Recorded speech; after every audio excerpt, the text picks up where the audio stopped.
안 먹어본 사람은 있어도 한 번만 먹은 사람은 없다는 최고의 히트템 양고기. 촘촘한 근육에 풍부한 육즙, 거기에 고소하고 부드러운 뒷맛까지. 특유의 향이 있어 선입견을 장착한 고기지만 담백하고 야들야들한 식감에 한 번 빠지고 나면 그 매력에서 헤어나올 수 없다는데, 건강밥상 오늘은 네 누군지 아니? 드넓은 대륙의 맛, 양고기와 함께한다.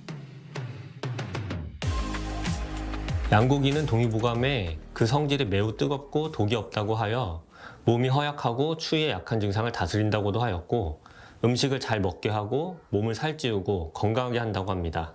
영양학적으로 봤을 때도 단백질이 매우 풍부하여 근육을 튼튼하게 하는 데 도움을 주며, 에너지 대사를 돕는 비타민 B군이 풍부하며 혈액의 구성 성분인 철분 또한 매우 풍부하게 함유하고 있기 때문에 평소 몸이 냉하고 위장도 약하면서 몸이 쇠약한 분들이 자주 챙겨 드시면 좋은 식재료라고 할 수 있습니다. 양고기는 1년 미만을 램, 1년 이상을 머튼이라 부른다. 국내 수입되는 양고기의 90%는 육질이 연한 램이다. 마니아층이 두터운 양고기로 만들어볼 오늘의 첫 번째 요리. 캠핑에 있어 빠질 수 없는 맛, 영양과 비주얼까지 챙길 수 있는 양고기 스테이크. 이어서 만들어볼 요리는 양꼬치 앤 분위기. 최고로 만들기 쉬운 이색 메뉴 양고기 꼬치. 지글지글 구워지는 냄새부터 기대된다. 어린 양의 고기를 램이라고 하고 다 자란 양의 고기를 머튼이라고 하는데요. 오늘은 램을 이용해서 양고기 스테이크 만들어 보겠습니다. 양고기는 고기 빛깔이 다몽색을 띠면서 밝고 광택이 도는 게 좋다. 또 고운 결과 함께 지방질이 하얀 것이 맛있는 양고기다. 양고기 스테이크에 쓸 양고기는 비계 부분부터 말끔하게 정리한 후 고기에 간이 잘 배 수 있도록 벌집 모양으로 앞뒤로 칼집을 넣어준다. 또 육질을 부드럽게 하고 잡내를 잡기 위해 소금, 후추, 올리브 오일과 로즈마리를 넣어 골고루 밑간해둔다. 양고기를 손질할 때는요, 고기에 있는 지방을 잘 제거해야만이 누린내를 제거할 수 있고요. 또한 올리브 오일 코팅이 됨으로 해서 연해지기도 하고 또한 맛도 더 좋아집니다. 스테이크에 곁들일 당근은 가늘게 채 썰고, 양파와 방울토마토, 대파는 먹기 좋은 크기로 잘라 준비해 놓는다. 이어서 썰어두었던 당근은 소금과 설탕, 식초를 넣어 새콤달콤하게 절인 후 당근에 어느 정도 맛이 배어들면 물기는 꼭 짜준다.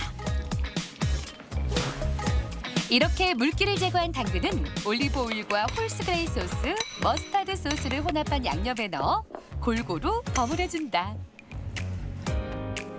스테이크 드실 때 보면 피클 주로 많이 드시잖아요. 오늘은 라페라고 해가지고 무생채 같은 한국의 그런 요리입니다. 당근을 생채처럼 해가지고 홀그레인 머스타드 소스로 이용해서 묻혀주는 거군요. 그러면은 스테이크 먹을 때 아주 깔끔하게 먹을 수가 있습니다.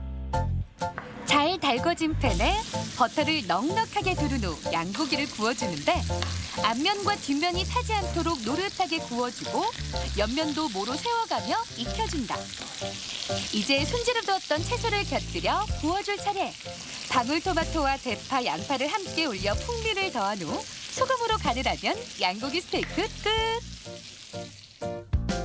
오늘 양고기의 굽기 정도는요, 미디움이고요. 숟가락이나 집게로 꾹 눌러봤을 때 핏물이 살짝 보일 때가 미디움 정도니까 그렇게 해서 드세요. 맛, 향, 소리, 거기에 근사한 비주얼까지. 캠핑에도 럭셔리 홈파티에도 전혀 손색 없는 최고의 레시피가 완성됐다. 뼈대를 잡고 부드럽게 뜯는 맛과 육즙이 팡팡 터지는 씹는 맛, 거기에 새콤달콤한 당근 라페까지. 담백한 양고기의 매력에 푹 빠져든다.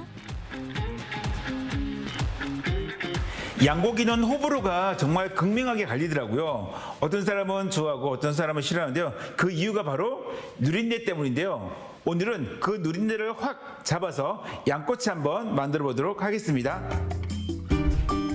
양고기를 맛있게 먹는 방법 하나. 양고기는 반드시 따뜻할 때 먹는 것이 좋다. 식으면 지방이 쉽게 굳고 냄새가 나기 때문에 따뜻하게 먹는 것이 포인트. 양고기 꼬치에 들어갈 양고기는 너무 잘지 않게 듬성듬성 큐브 모양으로 잘라 준비한다. 먹기 좋게 손질한 양고기는 소금과 후추, 맛술 그리고 올리브 오일을 넣어 밑간이 골고루 배도록 조물조물 양념해 넣는다.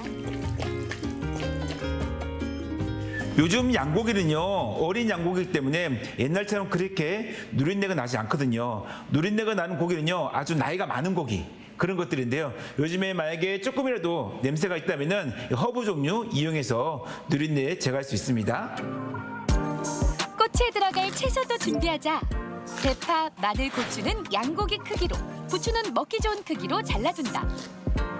이제 준비한 재료들을 꼬치에 꽂아주는데 집에 양파나 파프리카, 버섯이 있다면 함께 잘라 풍성하게 곁들여도 좋다. 양꼬치를 만드는 꿀팁 하나. 고기와 채소는 2대1. 양고기 2점에 채소 하나를 번갈아 가면서 끼워주면 양고기 꼬치에 필요한 모든 준비는 끝. 양고기 꼬치 꽂으실 때요, 고기 2점에 대파 하나, 고기 2점에 대파 하나 하시면요, 고기 먹다가 채소가 들어가서 훨씬 더 입이 상큼해지고요, 거기에 청양고추 중간에 하나 있거나 마늘 있으면은 더욱더 맛이 좋습니다. 달궈진 팬에 기름을 넉넉하게 둘러 부추를 먼저 볶아준다. 숨이 죽은 부추엔 중국식 향신료 쯔란을 넣어 맛과 향을 더해주는데 양꼬치와의 궁합이 찰떡이다. 이제 꼬치를 구워줄 차례. 꼬치를 구울 때는 속이 익지 않고 겉면만 탈 수 있으니 불 조절을 잘 하는 게 관건. 고기가 타지 않도록 앞뒤로 잘 뒤집어가며 익혀준다. 양고기 구우실 때 처음부터 너무 센 불에서 하시면은 겉만 타고 속은 익지 않거든요. 중약불에서 시작을 해서 꾸준히 익혀주시고요. 또한 데리야끼 소스나 각종 소스 아니면 쯔란 같은 거 뿌려도 좋습니다. 코끝에 닿는 냄새부터 침샘 폭발. 잘 익은 양꼬치를 보기 좋고 먹기 좋게 담은 후 쯔란에 볶아낸 부추를 소복에 올려주면 오늘의 건강 레시피 양꼬치 완성. 기름으로 코팅된 고기 안엔 육즙이 가득. 느끼함을 잡아주는 마늘과 고추가 양꼬치의 맛을 더하는데 시원한 맥주 한 잔이 생각나는 맛이다. 양고기는 여성의 산후조리에도 도움이 되는데요. 산후 관련 증상이 냉증과 관련되는 경우가 많기 때문에 기운이 뜨거운 양고기가 몸을 따뜻하게 하고 기력을 회복하는 데 도움이 된다고 볼 수 있습니다. 또한 양고기는 근육과 뼈를 강화하고 허리와 무릎을 튼튼하게 하는 효능이 있으며 비타민 E가 풍부하여 세포의 산화를 막아주고 노화 방지에도 도움이 됩니다. 냄새에 대한 편견은 가라. 푸짐한 맛과 매력에 두터운 마니아층을 형성하고 있는 고기의 제왕 양고기. 구이로, 꼬치로, 샤브샤브로 부드러운 육질을 자랑하며 부담 없는 먹을거리로 사랑받고 있다. 입안을 울리는 양고기의 화려한 변주고 흔히 아는 맛이 아닌 뭔가 색다른 요리를 원한다면 이번 주말 양고기의 매력에 빠져보면 어떨까? 건강 플러스 인사드립니다. 안녕하세요. 윤희영입니다. 요즘처럼 덥고 입맛 없을 때 원기를 좀 회복하려고 다들 드시는 게 바로 고기인데요. 이 고기 드실 때 쌈채소를 다들 드실 겁니다. 주로 깻잎이나 상추만 드셨다면 조금 더 다양하게 드셔보시는 것도 좋을 것 같습니다. 이 치커리 같은 쌈채소는 돼지고기와 아주 찰떡궁합이라고 하고요. 또 베타카로틴이 풍부한 접근대는 몸에 지방이 쌓이는 걸 막아준다고 합니다. 또 특유의 쌉싸래한 맛이 매력적인 당귀는 활성산소를 제거하고 혈액순환을 돕는다고 하니까요. 이 삼복더위에 건강한 먹거리 잘 챙겨보시기 바랍니다.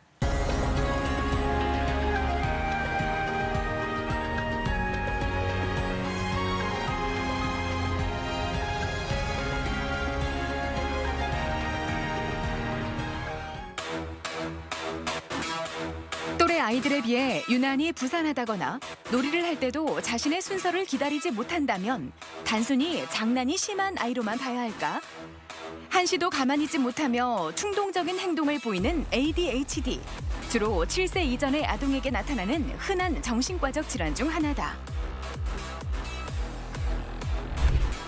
ADHD란 주의력 결핍 과잉 행동 장애라는 질환이며 주의가 산만하고 과도한 행동을 보이거나 충동적인 모습을 보이는 증상이 주로 나타나는 정신과적 질환입니다. 일반적으로는 초기 아동기의 증세가 나타나서 장기적인 경과를 보이며 학습이나 대인관계 그리고 정서 발달까지 광범위한 영향을 줄 수 있는 질환입니다. 주의력 결핍, 과잉 행동, 그리고 충동성. 아동이 주로 활동하는 장소 가운데 적어도 2곳 이상에서 이런 증상을 보인다면 ADHD를 의심해봐야 한다는데 오늘 TV 주치에서는 의사소통의 걸림돌 ADHD에 대해 자세히 알아본다. 주의 집중이 떨어지거나 한시도 가만히 있지 못하는 아이들을 가리켜 흔히 주의가 산만하다 이런 표현을 많이 쓰는데요. 이런 생활 태도가 매사에 지속이 된다면 공동생활을 하기 참 힘들 것 같습니다. 이런 경우 우리 아이에게 ADHD가 있는 건 아닐까 걱정하는 분들도 많으실 텐데요. 그래서 오늘 이 시간은 주의력 결핍 과잉 행동장애 ADHD에 대해 자세히 알아보도록 하겠습니다. 오늘 도움 말씀 위해 건양대학교병원 정신건강의학과 이나현 교수 나오셨습니다. 안녕하세요. 네, 안녕하세요. 이 환경이 바뀔 때마다 어른이나 아이들이나 좀 적응하는 시간이 필요할 텐데요. 이 관계 형성 속에서 지속적으로 뭔가 문제를 일으킨다거나 충동적으로 행동을 한다면 본인도 그렇고 주변 사람들도 많이 힘들 것 같습니다. 우선 ADHD는 어떤 질환인지부터 설명을 좀 해주실까요? 예, ADHD 많이 들어보셨을 텐데요. 이 병은 Attention Deficit Hyperactivity Disorder라는 주의력 결핍 과잉 행동 장애의 약자입니다. 주로는 주의 산만함과 과잉 행동 그리고 충동성 증상이 나타나는 질환이고요. 특히 이제 아동기 초기, 대개는 7살 이전부터 발병해서 만성적인 경과를 보이고 가정이나 학교 생활 그리고 사회 생활에 큰 지장을 초래하는 특징을 가지고 있습니다. 이 ADHD 많이 들어보기는 했지만 어떤 질환인지 자세히 알지 못하는 분들도 많으실 것 같은데요. 이 질환은 얼마나 흔한 질환이고 또 유병률은 어느 정도나 되는지 이 점도 좀 짚어주시죠. 생각보다 ADHD는 상당히 흔한 질환 중에 하나입니다. 그래서 소아정신과 외래에 방문하는 아이들 중에서 한 40% 정도에 해당한다라는 보고가 있을 정도고요. 세계적인 유병률은 3에서 8%, 평균적으로 한 5% 정도를 이야기합니다. 그런데 국내 ADHD 진단을 받는 유병률은 한 0.8% 정도에 불과한데요. 이것은 아마도 많은 아이들이 적절한 진단과 치료를 받지 못하고 있는 그런 실정을 나타낸다고 보고 있습니다. 초등학생은 한 13% 정도, 중고등학생은 7% 정도 ADHD를 가지고 앓고 있는 것으로 보인다라는 연구도 있을 정도였습니다. 그런데 아까 처음에 ADHD 증상 중 3가지를 좀 설명을 해주셨는데 주의 산만, 과잉 행동, 그리고 충동성 이렇게 3가지를 짚어주셨습니다. 이 부분에 대해서 조금 더 자세히 짚어주실까요? 먼저 과잉 행동 증상이라고 하는 것은 행동이 과도하게 많은 모습을 의미합니다. 대표적으로 굉장히 안절부절하고 가만히 앉아있지 못하고 꼼지락거리고 말도 굉장히 많고 불필요한 몸의 움직임들도 많이 호소하고 있습니다. 특히 어릴 때는 뛰거나 달리는 등 대근육을 사용하는 그런 움직임들을 많이 보이는데 나이가 들면 이렇게 큰 행동들은 좀 줄어들지만 소근육의 그런 꼼지락거림들이 많이 남아 있고요. 일반적으로는 이제 청소년기에는 그런 부분들이 조금 줄어들긴 합니다. 네, 그럼 주의력 결핍에 대해서도 좀 설명을 해주시죠. 네, 주의력 결핍이라는 증상은 주의 집중을 지속하기 어려운 모습을 의미하는데요. 집중을 유지하는 것이 힘들어서 무시해야 하는 사소한 자극들에도 자주 주의가 산만해지는 모습을 볼 수 있습니다. 대화를 끝까지 귀 기울여서 듣지 않는다던가 아니면 뭐 해야 할 과제의 끝맺음을 제대로 하지 못하는 경우도 많고 부주의한 실수들을 많이 하는 모습을 보이는데요. 특히 이런 증상들은 학습에도 부정적인 영향을 주기 때문에 청소년기에는 학업이 부진하거나 학업에 대한 동기가 저하되는 것들과도 연관이 깊습니다. 그리고 또 충동성에 대해서도 이야기를 해주셨는데요. 충동성과 더불어 다른 증상에는 어떤 게 있는지 이 부분에 대해서도 좀 설명을 해주시죠. 욱하고 성급한 그런 경향을 이야기하는데요.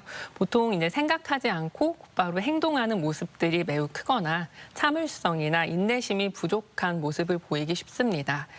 성급하게 다른 사람의 활동을 방해하거나 참견하는 경우도 많고 자주 위험한 행동을 해서 다치는 경우들도 많이 있습니다. 그리고 그 이외에도 감정 조절이 좀 어려워서 지나치게 흥분하거나 분노나 짜증을 표현하는 경우도 있고 인지 발달이나 학업 수행에 그리고 기억력의 효율적인 사용에 좀 어려움을 겪어서 학습에도 많은 어려움을 겪기도 합니다. 이렇게 ADHD 아동에서 나타날 수 있는 증상들을 좀 살펴봤는데요. 그런데 유아나 아동의 경우는 이제 막 사회성을 키워가는 시기에 이런 충돌을 빚으면 조금 더 힘들 것 같습니다. 그 외에 또 어떤 문제들이 있을까요? 네, 보통 이제 ADHD는 학교에 다니기 시작했을 때 문제의식을 가지는 경우가 많이 있지만 학교 가기 이전에 조금 미취학 아이들에게서도 지나치게 까다롭거나 과도하게 활발한 모습들을 보일 수 있고 활동량도 보통 또래에 비해서 굉장히 많을 수 있고요. 그리고 이제 이유 없이 생떼를 쓰거나 분노를 표현하는 경우도 많고 또래와 자주 다투는 모습 등으로 좀 ADHD의 가능성을 짐작하거나 의심할 수 있습니다. 그럼 이쯤 되면 ADHD의 원인은 무엇인지 이 점도 좀 궁금한데요. 현재까지 밝혀진 원인이 있다면 어떤 게 좀 있을까요? 생각보다 가족성이나 가족 경향도 굉장히 큰 질병 중에 하나여서 부모나 형제가 ADHD로 진단될 가능성이 2배에서 8배까지 높다라고 알려져 있기도 하고 쌍둥이 연구를 했을 때 두 아이가 모두 ADHD가 일치할 확률도 거의 80%에 가깝게 되어 있습니다. 그리고 이제 환경적 요인으로는 사실은 질병이 시작되는 요인보다 증상을 조금 더 악화시키거나 위험을 높이는 쪽으로 우리가 생각을 하고 있는데요. 특히 임산부가 임신 중에 음주를 하는 경우 태아에게 미치는 위험성은 조금 더 상승하게 되고요. 무엇보다 중요한 것은 사실 이제 신경학적인 이상 소견이 ADHD에서는 중요하게 생각되고 있습니다. 정리를 하자면 유전적이거나 환경적인 위험 요소들이 이러한 신경학적 이상 소견을 발생하게 되고 이것이 ADHD 증상을 발현하는 것으로 이해하시면 될 것 같고요. 결국에 뇌 구조, 특히 이제 안쪽에 있는 기저핵이라는 부위, 그리고 생각과 관련된 대뇌 피질과 같은 부분들이 다음 그림들과 같이 이상이 발견되는 경우가 많이 있습니다. 건강한 아이들의 경우에는 적당한 부위가 효율적으로 작동해서 할당된 과제를 수행할 수 있는데 반해서 주의 집중력에 문제가 있는 친구들은 원래 일을 해야 되는 부분이 제대로 일을 하지도 않고 그리고 비효율적으로 굉장히 많은 부분들이 과도하게 활성이 되는 모습을 보일 수 있는데요. 이런 특성 때문에 똑같은 과제를 하라고 줘도 효율이 떨어지고 에너지가 많이 들어서 실행하기가 힘든 특성을 보이는 것입니다. 이렇게 ADHD를 유발할 수 있는 환경적, 유전적, 그리고 신경학적 이상 같은 이런 원인들을 좀 이야기해 주셨는데 그럼 진단은 어떻게 이루어지는지 이 점도 궁금합니다. 네, ADHD라는 질병 자체가 굉장히 광범위하고 증상도 다양하기 때문에 사실 굉장히 중요한 부분은 전문가와 함께하는 면담 그리고 행동에 대한 관찰 평가가 중요합니다. 가정이나 학교에서 등 다양한 상황에서 행동 양상이 어떻게 되는지 좀 파악을 세심하게 할 필요가 있고요. 또 진단을 뒷받침하기 위해서 객관적인 주의력 검사나 심리 검사들을 시행하기도 합니다. 네, 아무래도 아동과 가장 밀접한 보호자와 면담을 해보는 것도 가장 중요할 것 같은데요. 좀 진단해 볼 수 있는 진단법이 있을까요? 네, ADHD의 진단을 위해서는 다음 항목들을 좀 세밀하게 평가하고 있습니다. 먼저 이제 주의력 결핍의 특성들이 이렇게 나열되어 있는데요. 부주의하고 집중을 오래 유지하지 못하는 모습들, 그리고 맡은 일을 끝까지 완수하지 못하거나 계속 집중을 필요로 하는 일들을 하기 힘들어하는 모습을 보일 수 있고요. 부주의함으로 인해서 물건 관리를 잘 하지 못하고 자주 잃어버리거나 계획을 자주 잊어버리는 모습 보일 수 있습니다. 그리고 이제 과잉 행동 충동성 측면에서는 다음 부분들을 확인할 수 있습니다.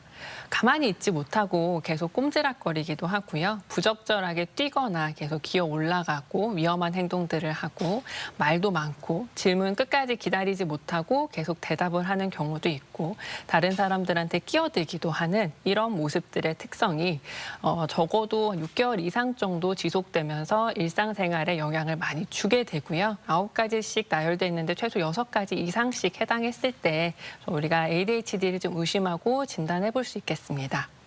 그럼 이런 항목 체크를 통해서 우리 아이가 어떤 상태인지를 조금 진단을 해볼 수 있겠네요. 좀 기억하셔야 되는 부분들은 이런 증상들이 아주 어린 초기 아동기부터 시작되기 때문에 대개는 12살 이전에 이미 증상이 시작됐을 가능성이 높고요. 그리고 뭐 한 군데서만 그러는 게 아니라 여러 곳에서 집이나 학교나 학원이나 이런 데서 비슷한 증상들이 보일 것입니다. 그리고 증상에 따라서는 대부분은 증상들이 혼재되어 있는 경우가 많지만 유독 한 가지 유형만 이렇게 좀 두드러지게 나타나는 경우도 있습니다. 그래서 산만하거나 행동이 과하진 않지만 부주의함이 주가 되는 그 주의력 결핍 우세형이라는 유형도 있고 또 반대로 산만하고 충동적인 모습만 주가 되는 과잉행동 우세형이라는 아형도 있습니다. 대전 MBC 건강플러스 오늘은 ADHD에 대해 알아보고 있는데요. 이번에는 병원에 직접 찾아가 환자들을 만나보고 진단 방법과 치료법에 대해 살펴보겠습니다. 화면으로 만나보시죠. 주의력 결핍 과잉 행동 장애 ADHD. 주 증상은 충동성과 과잉 행동, 그리고 주의력 결핍으로 대표된다.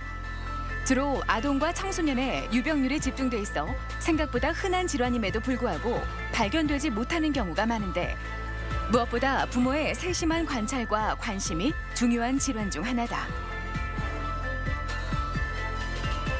병원에는 오늘 어떻게 오셨을까요? 아이가 수업 시간에 집중을 못하고 계속 뛰어다닌다는 얘기를 선생님께 들어가지고 오게 되었습니다. 집에서는 어떤가요? 집에서 계속 뛰어다니다 보니까 층간소음 문제도 생기고요. 앉아서 TV 본다든지 책 읽는 거는 상상도 할 수 없습니다. 그러면 참을성은 어떤가요? 참을성도 없어서 얘기를 끝까지 듣지도 않고요. 그리고 자주 화를 내는 것 같습니다. ADHD 건강보험 진료 현황에 따르면 환자 10명 가운데 6명이 10대로 나타났다. 또한 초등학생 20명 가운데 1명, 한 반에 한두 명은 ADHD와 관련이 있는 것으로 조사됐다. 이 아동의 경우에는 산만하고 행동도 많고 충동 조절이 잘 되지 않는 모습을 보입니다. 흔히 ADHD를 의심할 수 있는 증상이고요. 이런 경우에는 이제 병원에 왔을 때 기본적인 인지적인 사양에 대해서도 확인을 하고 정서 상태나 주의력 상태를 검사 등을 통해서 확인을 하고 문제 행동이 심하다면 여기에 대한 행동 치료나 약물 치료를 시행할 수 있습니다. ADHD 진단은 전문의와의 면담을 통한 행동 관찰, 설문지 검사, 주의력 검사, 그리고 인지평가 등을 통해 임상적으로 진단한다. 신경학적 질환이나 아동기 조증과도 구별돼야 하는데 산만하다고 해서 꼭 ADHD가 아닌 경우도 있기 때문에 정확한 진단을 위해선 전문의의 진료가 필수다. 오늘 어떻게 오셨을까요? 네, 딸이 중학교 2학년 여자아이인데요. 학교에서 좀 집중하기를 힘들어하고 그리고 학용품 같은 거를 자주 잃어버려서 왔습니다. 다른 어려움도 더 있었을까요? 멍하게 있는 경우가 많고요. 그리고 숙제 같은 거 할 때도 좀 집중을 하기 어렵다 보니까 오래 걸리는 것 같습니다. 혹시 더 어릴 때는 어땠나요? 예전에는 좀 과하게 산만했었고 요즘 최근에는 그냥 가만히 있을 때 꼼지락거리는 정도입니다. ADHD 아동 중에는 3대 핵심 증상이 모두 나타나는 혼합형이 많지만 조용한 가운데 주의력 결핍이 나타나는 경우도 있다. 특히 다른 사람의 말을 귀 기울여 듣지 못해 사회생활이 어려워진 경우가 많다. 이 환아의 경우에는 과잉 행동이나 충동성이 두드러지기보다는 집중력의 문제가 두드러지는 경우로 생각이 됩니다. 소위 조용한 ADHD라고 하는 진단의 가능성이 높은데요. 이런 경우에도 심리 상태를 면밀하게 평가를 해서 주의력 상태를 확인하고 이 주의력 개선제인 약물 치료 등을 시행했을 때 효과를 볼 수 있습니다.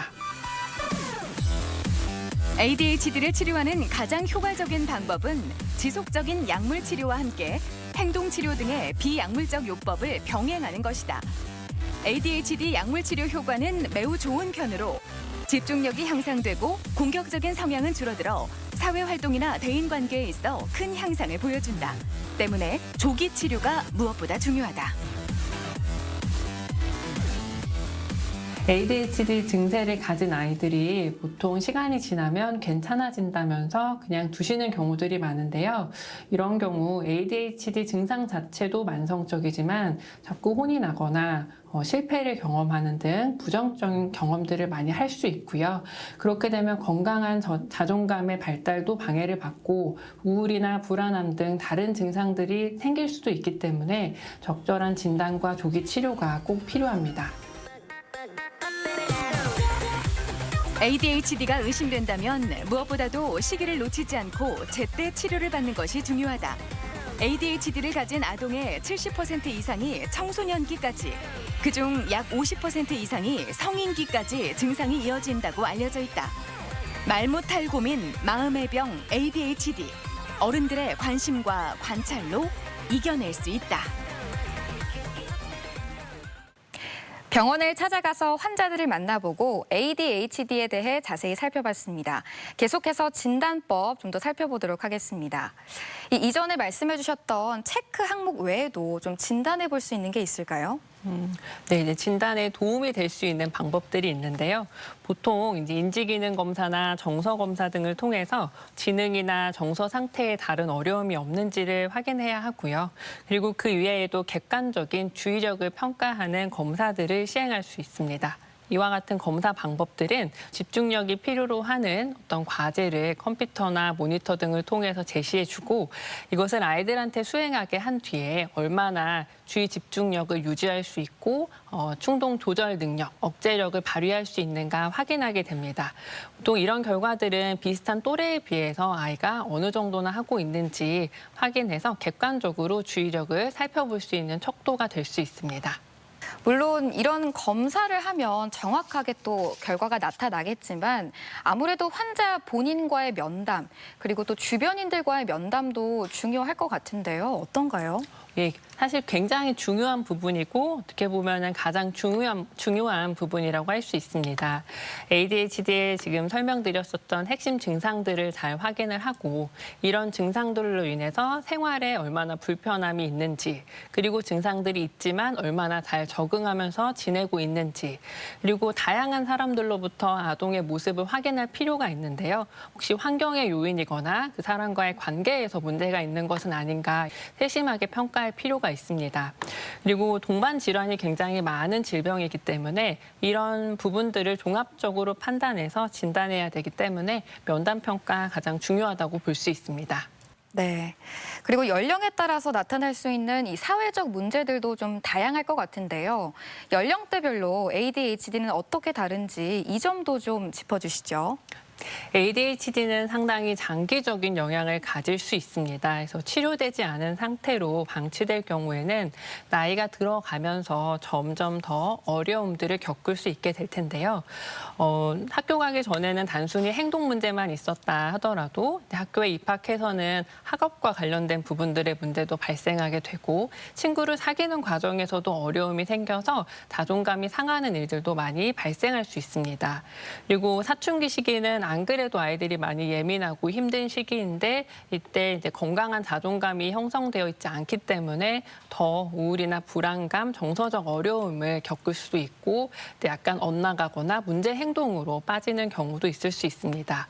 그리고 성인기가 됐을 때 이런 직업을 찾거나 진학을 하거나 또는 이제 친밀한 대인 관계를 형성하거나 이런 부분들도 광범위한 어려움을 겪을 수 있고요. 나중에 이제 어른이 돼서도 해결이 되지 않은 상태라면 직업이나 결혼 생활의 어려움들 그리고 뭐 다른 알코올이나 약물 의존과 같이 굉장히 힘든 시간을 겪을 수도 있기 때문에 좀 주의를 해야 합니다.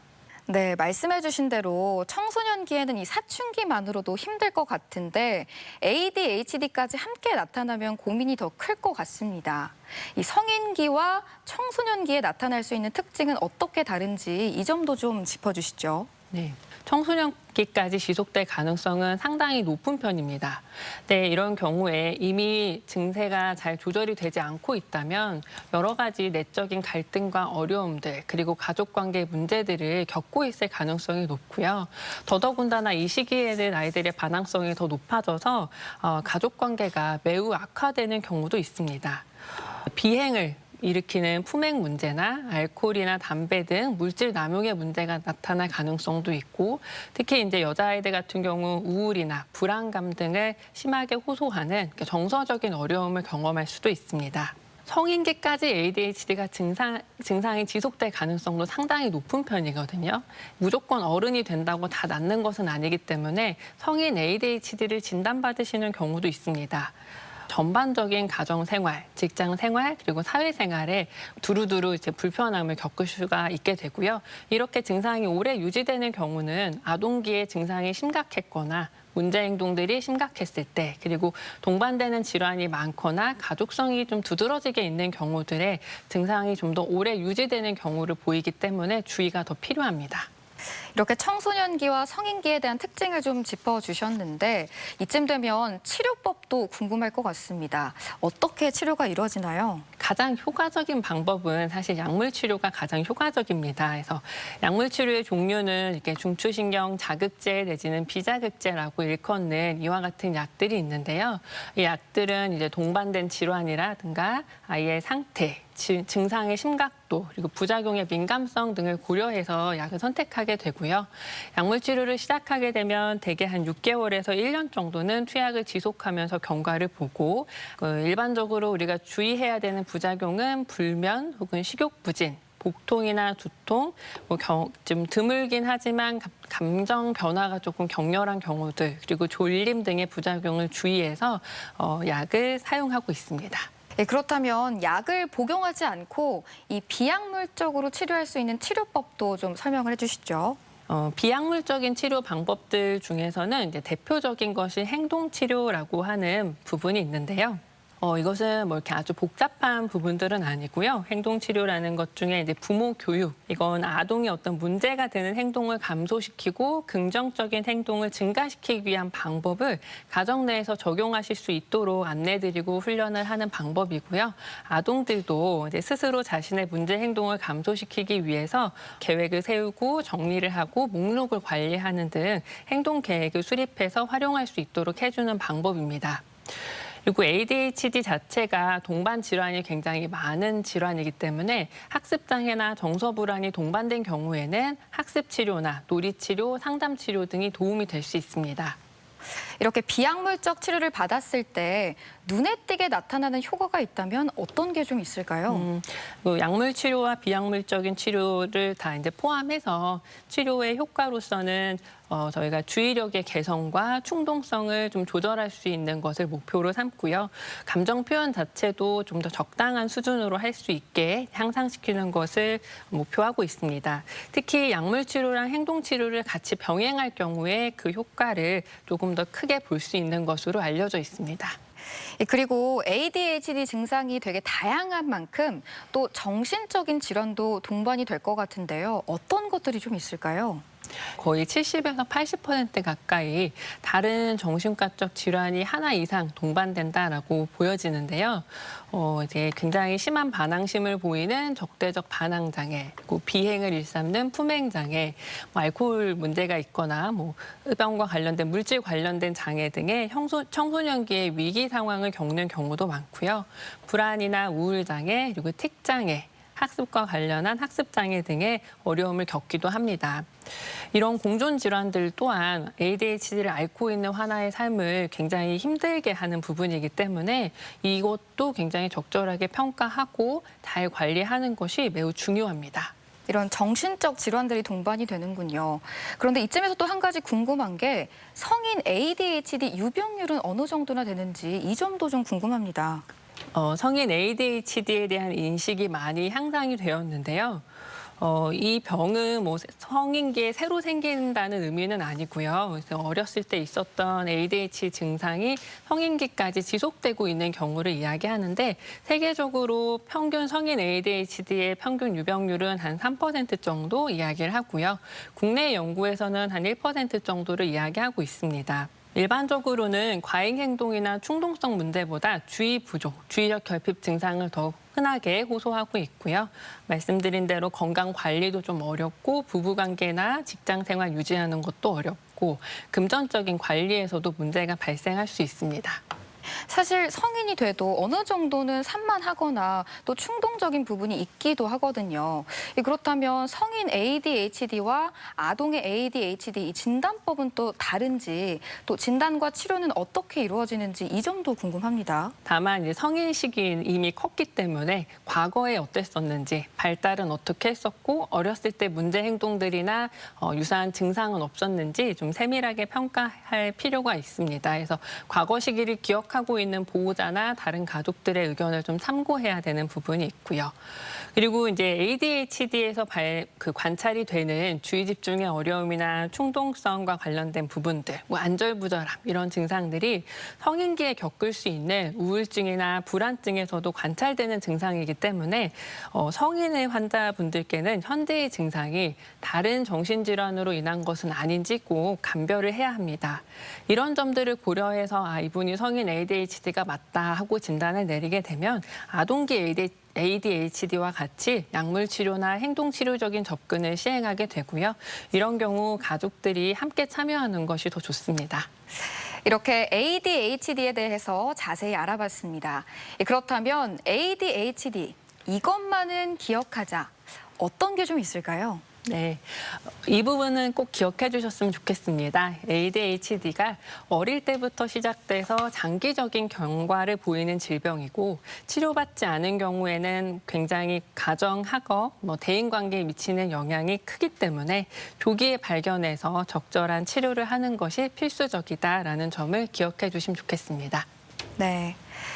대전 MBC 건강 플러스 오늘은 ADHD에 대해 자세히 알아봤는데요. 이번에는 이와 관련된 오해와 진실을 OX로 풀어보겠습니다.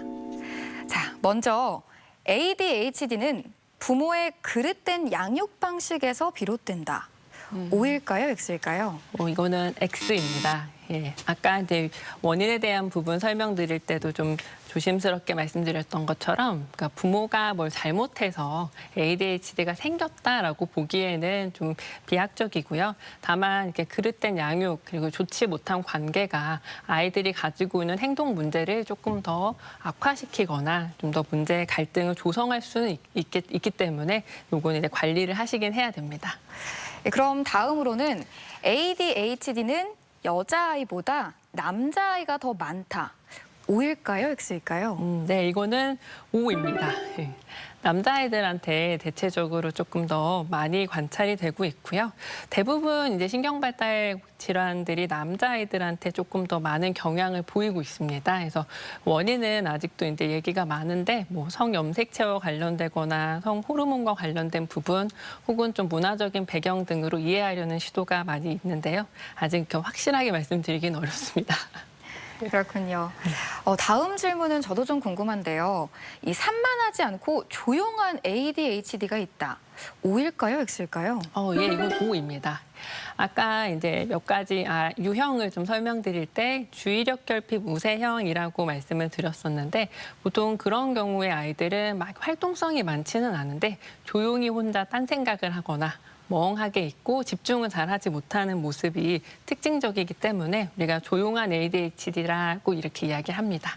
다음으로는 ADHD는 나이가 들면서 자연스럽게 없어진다. O일까요, X일까요? 이거는 X라고 해야 될 것 같습니다. 사실 이제 나이가 들면서 지나치게 부산스러운 행동들은 본인들이 좀 조절을 하시니까 좀 줄어들 수는 있는데 집중력과 관련된 부분들의 어려움이 남는 경우가 많고요. 치료를 받지 않으면 이제 아까 거의 한 60% 이상 증상이 남는 경우도 있다라고 이렇게 보고가 되기도 합니다. 그래서 치료가 필요할 수 있습니다. 네. 그렇군요. 이 부분도 많이 궁금해하실 것 같은데요. ADHD 아동에게 훈육은 독이다. O일까요, X일까요? 예, 이건 X입니다. 예. 근데 여기서 이제 그 고려해야 될 부분은 정상적인 방법으로 적절하게 시행이 되는 훈육이라면 ADHD 아이들한테도 당연히 필요한 부분입니다. 알려줄 것은 알려줘야 되니까요. 그러나 이 아이들의 성향이 상당히 좀 까다롭고 지도하기가 어려운 부분들이 있어서 훈육이 아니라 약간 감정 싸움 내지는 그냥 이렇게 마찰만 빚게 되는 경우가 있는데 이런 경우들에는 이제 좀 전문가와 상의를 하시면 좀 더 건설적인 도움을 받으실 수 있습니다. 네, 이렇게 ADHD에 대한 오해와 진실을 OX로 풀어봤고요. 계속해서 시청자 여러분의 궁금증 풀어보도록 하겠습니다. 최근 들어 깜박깜박하는 증상이 있는데요. 건망증이 심한 것도 성인 ADHD에 해당이 되나요? 네, 사회생활을 하다 보면 건망증이 생길 수도 있는데 이 건망증이 심한 것, 이것도 ADHD의 증상 중 하나일까요? 네. ADHD의 증상 중에 부주의함으로 인해서 기억을 잘 못하거나 실수를 하는 경우들이 포함이 되기는 하는데요. 아까 말씀드린 것처럼 성인 ADHD의 증상은 아동기부터 지속적으로 관찰할 수 있는 거기 때문에 없었는데 최근에 증상이 생겼다라고 말씀하신다면 ADHD 이외에 다른 상태는 아닌가 좀 점검을 하시는 게 좋을 것 같습니다. 아이가 좋아하는 게임을 할 때는 집중을 잘하는데 그렇다면 ADHD가 아닌 건가요? 네, 아이가 좋아하는 걸 할 때는 집중을 잘한다. ADHD인지 아닌지 이 점을 또 궁금해하셨네요.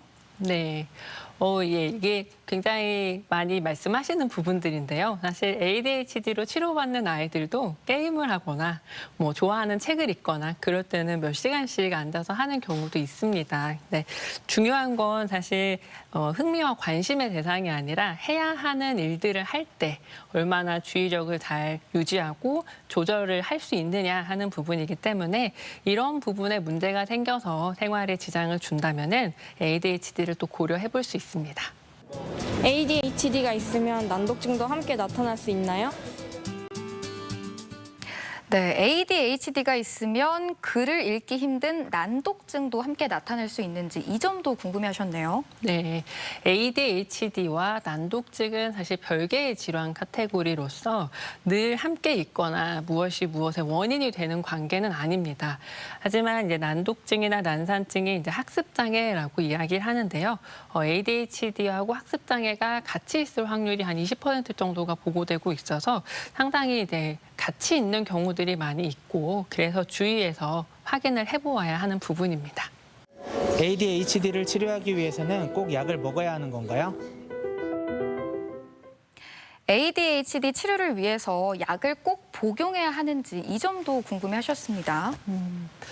꼭 약을 먹어야 하는 것은 아니겠죠. 그러나 가장 효율이 좋은 방법인 것은 사실입니다. 그래서 약물 사용에 대해서는 이제 걱정스러워 하시는 부분들이 많이 있으신데 무조건 약을 쓰는 것은 아니고요. 증상의 심각도라든가 아이의 상태를 고려해서 사용하기 때문에 만약에 필요하다면 필요한지를 의논하고 싶다면 전문가를 방문하셔서 상의하시면 상황을 고려해서 결정하실 수 있습니다. 끝으로 ADHD에 대해서 꼭 기억해야 할 점, 핵심을 한마디로 요약해 주시면 좋을 것 같은데요. ADHD는 네모다. 이 네모안을 채워주신다면요? 네, 좀 고민을 해봤는데요. 저는 ADHD는 태풍이다라고 말하고 싶습니다. 그래서 사실 이제 애들이 휩쓸고 간 자리가 태풍이 지나간 자리같이 하기도 하지만 태풍처럼 무방비하게 두면 이게 아이의 일생에 미치는 영향이 굉장히 클 수 있습니다. 그래서 관심을 가지고 조기에 발견해서 미리 대비를 하고 관리를 해준다면 그 피해를 최대한 줄일 수 있기 때문에 이렇게 기억해 주셨으면 좋겠습니다. 네. 대전 MBC 건강플러스 오늘은 ADHD에 대해 자세히 알아봤는데요. 오늘 도움 말씀 위해 건양대학교 병원 정신건강의학과 이나현 교수였습니다. 오늘 말씀 고맙습니다. 우리 아이에게 ADHD가 있는 경우 양육이나 애착 관계에 무슨 문제가 있는 건 아닌지 자책하는 부모님들이 많다고 합니다. 하지만 너무 걱정만 하지 마시고 빠른 검사를 받아보셨으면 좋겠습니다. 이 건강플러스 오늘 준비한 내용은 여기까지입니다. 건강한 한 주 보내시고요. 저희는 다음 이 시간에 다시 찾아오겠습니다. 함께해 주신 여러분 고맙습니다.